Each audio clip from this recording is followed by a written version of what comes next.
Welcome to my channel.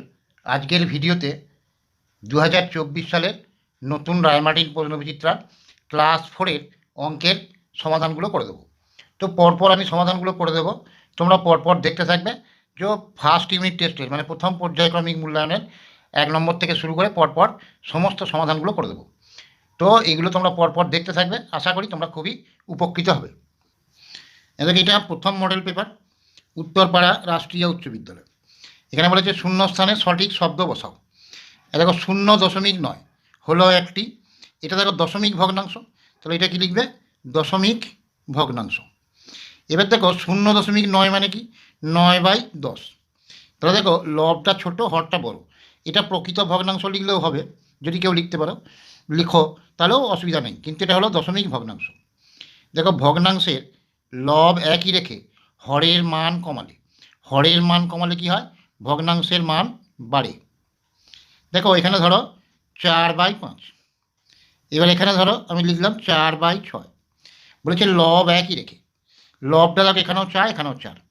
এবার হরের মান কমাবো, ধরো প্রথমে ছিল 6, তারপরে হলো 5, তার মানে 4কে 6 দিয়ে ভাগ, আর এটা 4কে 5 দিয়ে ভাগ। তাহলে এইটা ছিল হরের মান ছিল 6, এখানে ছিল 5, তাহলে 6 থেকে 5 মানে কমালাম, তাহলে ভগ্নাংশের মানটা বাড়বে। 4কে 6 দিয়ে ভাগ করলে যা হবে, 4কে 5 দিয়ে ভাগ করলে ভাগফলটা বেশি হবে। তাহলে হরের মান যদি কমানো হয় তাহলে ভগ্নাংশের মান বাড়বে। এর পরেরটাকে দেখো বস্তুর ওজন মাপা হয়। এটা তুলা যন্ত্রের সাহায্যে লিখতে পারো, তুলা যন্ত্রের সাহায্যে। তোমরা যদি কেউ লেখো দাঁড়িপাল্লার সাহায্যে তাহলেও হবে। কোনো সংখ্যার গুণনীয়কের সংখ্যা নির্দিষ্ট, গুণনীয়কের সংখ্যা নির্দিষ্ট কেন? মনে করো 6 গুণনীয়ক কী কী হবে? 1, 2, 3 আর 6। দেখো এইগুলো গোনা যাচ্ছে, নির্দিষ্ট সংখ্যায় থাকছে। কিন্তু যদি বলতো 6 গুণিতক দেখো 6 1 6, 6 2 12, 6 3 18, 6 4 24, 6 5 30, এরকম অসংখ্য হবে। তা যদি বলতো গুণিতকের সংখ্যা তাহলে হবে অসংখ্য, আর গুণনীয়কের সংখ্যা নির্দিষ্ট পরিমাণে থাকে তাহলে নির্দিষ্ট। এবার দেখো বলছে লব বাই হর, উপরে লব নিচেরটা হর, এটাকে বলা হয় সামান্য ভগ্নাংশ। দেখো ধরো 4/5, এটা লব এটা হর, তো এটা সামান্য ভগ্নাংশ। তো দশমিক ভগ্নাংশ হলে কীরকম হবে? যে 0.5, এটা দশমিক ভগ্নাংশ, তাহলে এটা সামান্য ভগ্নাংশ। এর পরেরটা বলেছে দেখো লব হরের থেকে 3 কম, ভগ্নাংশটি হলো লবটা বলেছে হরের থেকে 3 কম। দেখো এখানে হরটা কত 7, এখানে কত 3, তাহলে এটার থেকে এটা বিয়োগ করে 4, তাহলে 4 কম। এখানে দেখো 5 আর এখানে 4, তাহলে এখান থেকে এটা বিয়োগ করলে 1 কম। এখানে 7 আর এখানে 4, তাহলে এটা বিয়োগ করলে 3। আমাকে বলেছিল 3 কম লবটা, দেখো 7 থেকে 3 কম হলে 4, তাহলে এটাই হবে। এর পরেরটা বলেছে দেখো 1750 মিলিলিটার, দিয়ে এটাকে অ্যান্সারগুলো দেখো দেওয়া আছে লিটার আর মিলিলিটারে। তাহলে মিলিলিটারকে লিটার করতে হবে, মিলিলিটারকে লিটার করতে হলে 1000 দিয়ে ভাগ। 1000 মানে হচ্ছে 3টে শূন্য, এই 1-এর পাশে জটা শূন্য দিয়ে ভাগ করবে, দশমিকটা তত ঘর বাঁ দিকে সরে আসবে। তাহলে এখানে তো দশমিক ছিল না, তাহলে আমি 1-এর পাশে 3টে শূন্য 1000 দিয়ে যদি ভাগ করি তাহলে 1 ঘর 2 ঘর 3 ঘর সরে এখানে বসবে, দশমিকের আগে এটা পূর্ণ সংখ্যা হবে। তাহলে 1 লিটার 750 মিলিলিটার, তাহলে 1 লিটার 750 মিলিলিটার। মিলিলিটারকে লিটার করতে হলে 1000 দিয়ে ভাগ। এবার দেখো তরল পদার্থের আয়তন পরিমাপের একক। দেখো গ্রাম দ্বারা কি করা হয়? ভর মাপা হয়। মিটার দ্বারা কি হয়? দৈর্ঘ্য মাপা হয়। তরল পদার্থের আয়তন মাপা হয় লিটার দিয়ে, যেমন বলে 5 লিটার কেরোসিন তেল, 10 লিটার পেট্রোল তেল, এরকম বলা হয়। এর পরেরটা বলেছে দেখো 1 বিয়োগ 1/4। দেখো 1 মানে পূর্ণ সংখ্যা, আর এটা 1/4, এটা ভগ্নাংশ। তাহলে পূর্ণ সংখ্যায় 1টাকে আমি লিখতে পারি 4/4, বিয়োগ এখানে 1/4। দেখো এটা সমান হর বিশিষ্ট দুজনকে করে নিলাম। 1 মানে পূর্ণ, দেখো 4 1 4 কেটে গেলে একই হবে। পূর্ণ মানে লবেও যত থাকবে হরেও তত থাকবে। এবার দেখো এই দুজনের লসাগু কত হলো? হরগুলোর লসাগু 4, তাহলে উপরে 4 বিয়োগ 1, 4 থেকে 1 বিয়োগ করলে 3/4, তাহলে 1 মাইনাস 1/4 কত হলো? 3/4, তাহলে এই অপশানটা। এবার দেখো বড় দৈর্ঘ্যের বড় মাপের দৈর্ঘ্য মাপা হয়। দেখো স্কেল দিয়েও মাপা হয় দৈর্ঘ্য, ফিতে দিয়ে মাপা হয় দৈর্ঘ্য, আর বাটখারা দিয়ে বস্তুর ভর মাপা হয়। তাহলে স্কেলটা ছোট দৈর্ঘ্যের ক্ষেত্রে ব্যবহার করা হয়, আর ফিতেটা বড় দৈর্ঘ্যের ক্ষেত্রে ব্যবহার করা হয়। এরপরে দেখো ফাঁকা ঘরে সঠিক সংখ্যা বসাও। 9টি লেবুর 2/3 অংশ, 9টি তাহলে 9টি লেবুর মানে এর মানে গুণ দিয়ে 2/3। তাহলে এই 9টা দেখো উপরে আছে, যে কোনো সংখ্যা একা থাকা মানে জানবে হরে সবসময় 1 আছে। তাহলে 3-এর সঙ্গে 9টা কাটাকাটি মানে ভাগ হবে, 3 3 9, তাহলে 3 দুগুণে 6 হলো। তাহলে 9টি লেবুর 2/3 অংশ মানে হচ্ছে 6টি লেবু।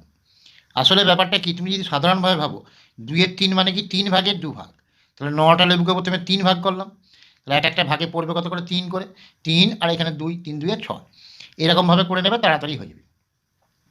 এবার বলছে 12 এর গুণনীয়কগুলির যোগফল।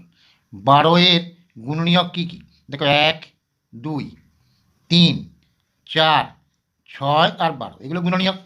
12 এর গুণনীয়ক হচ্ছে 1 2 3 4 6 12, এগুলোর যোগফল করতে বলেছে। তাহলে 1 আর 2 3, 3 আর 3 6, 6 আর 4 10, 10 আর 6 16, 16 আর 12 হচ্ছে 28। তাহলে 1-এর সঙ্গে 2 যোগ 3, 3 3 6, 6 4 10, 10 6 16, 16 আর 12 28। তাহলে 12 এর গুণনীয়কগুলির যোগফল হচ্ছে 28। এর পরেরটা বলেছে দেখো, 9-এর একটি জোড় একটি বিজোড় গুণিতক। 9-এর গুণিতক কোনগুলো, 9কে পরপর সংখ্যা দিয়ে গুণ করে যেগুলো বেরোবে সেগুলোই গুণিতক, বা 9 দ্বারা যে সমস্ত সংখ্যা বিভাজ্য। তাহলে 9 একে 9, 9 দুগুণে 18, 9 3-এ 27, 9 4-এ 36, এরকম অসংখ্য গুণিতক হবে। তাহলে একটা বলেছে বিজোড় আর একটা জোড় লিখতে, তাহলে জোড় কোনটা, দেখো 18 হবে, 36 হবে, যে কোনটা লিখলেই হবে। তাহলে জোড় হচ্ছে 18 লিখলাম, আর বিজোড় দেখো 9 হবে, 27 হবে, আর অনেক হবে, তো আমি বিজোড় একটা লিখলাম 27। তাহলে জোড় গুণিতক হলো 18 আর বিজোড় গুণিতক হলো 27। এবার বলেছে 1 কিলোমিটার 50 মিটার, যেটাকে মিটারে করতে বলেছে। 1 কিলোমিটার মানে কত, 1000 মিটার, আর এখানে 50 মিটার, তাহলে এটা যোগ করে দেবো। তাহলে কত হলো 1050। 1 কিলোমিটারটাকে প্রথমে মিটার করবো, 1000 মিটার, আর 50 মিটারটা যোগ করে দেবো, তাহলে 1050 মিটার। এই কিলোমিটার, হেক্টোমিটার, ডেকামিটার, এই যে একটা একক থেকে অন্য এককে নিয়ে যাওয়া সহজ পদ্ধতি আশা করি তোমরা জানো। তাহলে কিলোমিটারকে মিটার করতে হলে 1000 দিয়ে গুণ, 1000 দিয়ে গুণ 1000, আর এই 50টা যোগ, তাহলে 1050 মিটার। এবার বলছে 1 কিগ্রা আলুর দাম 30 টাকা হলে 1/2 কিগ্রা আলুর দাম। তাহলে 1 কিগ্রা আলুর দাম কত, 30 টাকা, 1/2 কিগ্রা।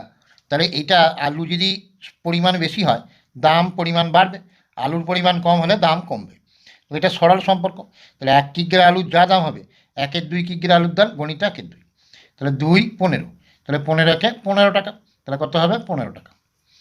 এবারে 1 থেকে 7/15 বিয়োগ করলে বিয়োগফল হবে, তাহলে 1 বিয়োগ 7/15। এখানে দেখো হরে কিছু নাই মানে 1 আছে, হরগুলোর লসাগু 1 আর 15 লসাগু কত 15, এই লসাগুটাকে নিচেটা দিয়ে ভাগ মানে 15, 15 1-কে 15। ভগ্নাংশের যোগ বিয়োগের নিয়ম তোমরা জানো, যে লসাগুটাকে হর দিয়ে ভাগ, যে ভাগফলটা বেরিয়ে লব দিয়ে গুণ। তাহলে 15-কে 1 দিয়ে ভাগ 15, তাকে 1 দিয়ে গুণ করলে 15। এবার 15-কে 15 দিয়ে ভাগ 1, 1-কে 7 দিয়ে গুণ 7, তাহলে 15 থেকে 7 বিয়োগ মানে 8/15, তাহলে বিয়োগ ফল হবে 8/15। এবার বলেছে 0.7, এইটাকে বলেছে সামান্য ভগ্নাংশে প্রকাশ করলে হবে। এই দশমিক ভগ্নাংশকে সামান্য ভগ্নাংশে প্রকাশ করার নিয়ম তোমরা জানো আশা করি, দশমিক বাদ দিয়ে সংখ্যাটাকে উপরে লিখবে, লবেতে 7 লিখলাম, আর দশমিকের পরে যটা অঙ্ক আছে 1-এর পাশে তটা শূন্য বসাবে, তাহলে কত হলো 7/10, 7/10। এখানে দশমিকের পরে একটা অঙ্ক ছিল বলে 1-এর পাশে একটা শূন্য। চকের দৈর্ঘ্য মাপা হয় সেমি বা সেন্টিমিটার, সেমি এককে। এর অর্ধেক হলো, এটা সমান 2/1 অর্ধেক মানে কি সমান 2/1। এর পরেরটা বলেছে দেখো, 1 কিলোগ্রাম চালকে সমান 4টি ভাগে ভাগ করলে প্রতি ভাগে থাকবে 1.5 গ্রাম চাল। 1 কিগ্রা মানে কত, 1000 গ্রাম, একে সমান 4 ভাগে মানে 4 দিয়ে ভাগ, তাহলে 4 দুগুণে 8, কত ভাগে থাকলো 2, এখানে শূন্য নামলো, 4 5-এ 20, যেখানে শূন্য নামলো 4 0 0, তাহলে কত হলো 250, তাহলে 250 গ্রাম চাল। এবার থেকে এটা বলেছে যোগ করো, দেখে এই হরগুলো প্রত্যেকেই আছে 9, তাহলে 9 লিখলাম লসাগু। তাহলে যেহেতু হরগুলো 9 আছে একই, তাহলে উপরে লবগুলো যা আছে পরপর বসিয়ে দেবে, 1 যুক্ত 2 যুক্ত 4, তাহলে 1 আর 2 3, 3 আর 4 7/9। এরপরে দেখো এটা যোগ করতে বলেছি, তাহলে এখানে 8 সেন্টিমিটার, এগুলো আছে মিটারে, তাহলে প্রথমে সেন্টিমিটারগুলো যোগ করি, 8 আর 1-এ 9, 9 আর 7-এ 16 6, হাতে আছে 1, 1 আর 1-এ 2, তাহলে এত সেন্টিমিটার, এত সেন্টিমিটার। আর এখানে মিটারের ঘরে কী হবে, তো 4 আর 9 13, 13 আর 13 যোগ করলে 26, তাহলে 8 আর 1 9, 9 আর 7 16 6, এটা হচ্ছে 1 1 আর 1 2, 26 সেন্টিমিটার। আর 13 আর 9 22 আর 4 26 মিটার। এর পরেরটা বলেছে দেখো বিয়োগ করো। দেখো এখানে আছে 1, 1 মানে হরে থেকে জানবে কিছু নাই মানে 1 আছে, তাহলে 1/1 বিয়োগ 3/10। তাহলে দেখো 1 আর 10-এর মানে হরগুলোর প্রথমে লসাগু করে নেবো। 1 আর 10-এর লসাগু কত হবে 10। এই লসাগুকে হর দিয়ে ভাগ, 10কে 1 দিয়ে ভাগ, তাহলে কত হলো 10, তাকে 1 দিয়ে গুণ করলে 10 বিয়োগ এটা 10কে 10 দিয়ে ভাগ 1, 3 দিয়ে গুণ 3, তাহলে কত হলো 7/10। আবার এটা এরকম করে করতে পারে, যেহেতু 1 মানে সম্পূর্ণ অংশ, তাহলে হরেও যা থাকবে লবেও তাই থাকবে, তাহলে 10/10 লিখতে পারি 1 মানে, বিয়োগ 3/10, তাহলে এখানে 10, এখানে 10 থেকে 3 বিয়োগ, তাহলে 7/10, এইভাবেও করতে পারো। এবার দেখো এটা বিয়োগ করতে বলেছে। এবার দেখো এখানে আছে লিটার, মিলিলিটারের ঘরে কিন্তু কিছু নেই, আর এটা 29 লিটার এত মিলিলিটার, তাহলে এখানে মিলিলিটারের ঘরে কিছু নেই মানে জানতে হবে শূন্য আছে এত মিলিলিটার। এবার দেখো শূন্য থেকে এই 7টা বিয়োগ করা যাবে না, সেক্ষেত্রে কী করবো, তো এইখান থেকে 1 লিটার ধার নিয়ে নিলাম প্রথমে, তাহলে 50 থেকে 1 লিটার ধার নিলে 49 লিটার। 1 লিটার মানে কত 1000 মিলিলিটার, তাহলে এখানে 1000 আর শূন্য যোগ করলে 1000ই হবে। এবার দেখো 1000 থেকে 7টা বিয়োগ করা যাচ্ছে, 3 আর 7 10, হাতে 1, 1 আর 9 10, হাতে 1 আর 9 10, এত মিলিলিটার। আর এটা লিটার, 49 থেকে 29 বিয়োগ 9 9 মিলে গেল 0, 2 আর 2 4, তাহলে কত হলো 20 লিটার 997 মিলিলিটার। না এটা একটু ভুল দেখে নাও, 7 আর কয়ে 10 3 10, এটা 3 লিখতে গিয়ে 7 লিখে দিয়েছিলাম, বিয়োগ করতে 7 আর কয়ে 10 3 10, হাতে আছে 1 আর 9 10, হাতে আছে 1, 1 আর 9 10, হাতে আছে 1, 1 আর 9, এখানে 9 আর 9 মিলে গেল 0, 2 আর 2 4। এর পরের অঙ্কটাতে দেখো, তুমি একটি গল্পের বইয়ের প্রথম দিন 1/5 অংশ, দ্বিতীয় দিন 2/5 অংশ পড়েছো, কত অংশ পড়তে বাকি আছে? তাহলে দেখো প্রথম দিন কত পড়েছি 1/5 অংশ, দ্বিতীয় দিন 2/5 অংশ, তাহলে মোট বই পড়েছি, মোট বই পড়েছি এ দুটো যোগ হবে 1/5 যুক্ত 2/5, তাহলে এখানে 5 আর 5 লসাগু 5ই হবে, তাহলে এখানে 1 যুক্ত 2, তাহলে 3/5 অংশ। অংশ দিয়ে যখন অঙ্ক থাকবে তো মোট বই সমান 1 অংশ, 1 অংশ। এবার পড়া হয়েছে দেখো 3/5 অংশ, তাহলে পড়তে বাকি আছে, পড়তে বাকি আছে 1 থেকে 3/5 অংশটা বিয়োগ, তাহলে 1 মানে বলেছি সম্পূর্ণ, তাহলে এখানে 5 লসাগু হলো, 5 1 5, আর এখানে 3, এই লসাগুটাকে নিচেটা দিয়ে ভাগ ওপরটা দিয়ে গুণ, তাহলে 5কে এখানে হরে কিছু নাই মানে 1 দিয়ে ভাগ 5, তাকে 1 দিয়ে গুণ করলে 5, 5কে 5 দিয়ে ভাগ করলে 1, তাকে 3 দিয়ে গুণ করলে 3, তাহলে 5 থেকে 3 বিয়োগ করলে 2/5 অংশ, এটা পড়তে বাকি আছে। এর পরের অঙ্কটা বলে একটা লাল ফিতের দৈর্ঘ্য 4 মিটার 96 সেন্টিমিটার, হলুদ ফিতের দৈর্ঘ্য 3 মিটার 6 সেন্টিমিটার, ফিতে দুটির মোট দৈর্ঘ্য কত? তাহলে এটা বলেছিল 4 মিটার 96 সেন্টিমিটার, আর এটা বলেছিল 3 মিটার 6 সেন্টিমিটার, দিয়ে মোট যেহেতু বার করতে বলেছে তাহলে যোগ করব, তাহলে 96 আর 6, 6 6 12 2, হাতে আছে 1, 1 আর 9 10, 102 সেন্টিমিটার, আর এখানে মিটারটা দেখো 4 আর 3 7 মিটার। এবার দেখো আমরা এই 102টাকে এরকমভাবে লিখতে পারি 100 যুক্ত 2 সেন্টিমিটার, আর এখানে ছিল 7 মিটার, 100 সেন্টিমিটার মানে কি হয় 1 মিটার, তাহলে এখানে 100 সেন্টিমিটার হয়েছে, তাহলে 1 মিটার হয়ে গেল, তাহলে 7 মিটারের সঙ্গে 1 মিটার যোগ হয়ে যাবে, আর এখানে 2 সেন্টিমিটারটা পড়ে থাকবে। 100 সেন্টিমিটার মানে 1 মিটার, এটা 7-এর সঙ্গে 1 যোগ হয়ে গেল, তাহলে 8 মিটার 2 সেন্টিমিটার, তাহলে মোট দৈর্ঘ্য এটা 4 মিটার 96 সেন্টিমিটার, 96-এর সঙ্গে 6 যোগ করলাম 102 সেন্টিমিটার। এবার 102 থেকে 100 যুক্ত 2, তাহলে 100 সেন্টিমিটার মানে 1 মিটার, 7 মিটারের সঙ্গে 1 মিটার যোগ হলো 8 মিটার, তাহলে 8 মিটার 2 সেন্টিমিটার। তো আজকের ভিডিওতে সমস্ত অঙ্কগুলো হয়ে গেল, পরের ভিডিওতে পরের অংশটা বা পরের পার্টটা করে দেবো। যদি ভিডিও ভালো লেগে থাকে লাইক করো, শেয়ার করো, সাবস্ক্রাইব।